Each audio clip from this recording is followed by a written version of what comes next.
Pilipinas! Para magkaroon pala tayo ng impact, dapat tayo, bawat isa, we encourage others. Pag sinabing encourage, pinalalakas natin ang loob. Pag nakakita ka dyan ng pupuntang lulugo-lugo, tigitan mo. Kaya mo yan. Tulungan lang. Walang iwanan. Gano'n kayo?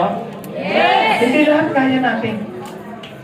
Siguro meron sa inyo, sasabihin niya, hindi ko kayang magsalita sa harapan dyan kasi dati kong manlinising. Pag pinahawak mo ko ng mic, diba? May mga gano'n. Hindi lahat pinless magsalita sa harapan. But I tell you na makita ko yung mga speaker ng Levex International, you find the right company na ang gagawin mo na lang yung papel mo talaga. Mag-imbita lang. At alam niyo kung bakit natin kayo laging pinapapalakpak? Kasi pag di kayo pumalakpak, ang natitira na lang dyan sa upuan, tatawang lupa na lang. Wala na yung espiritu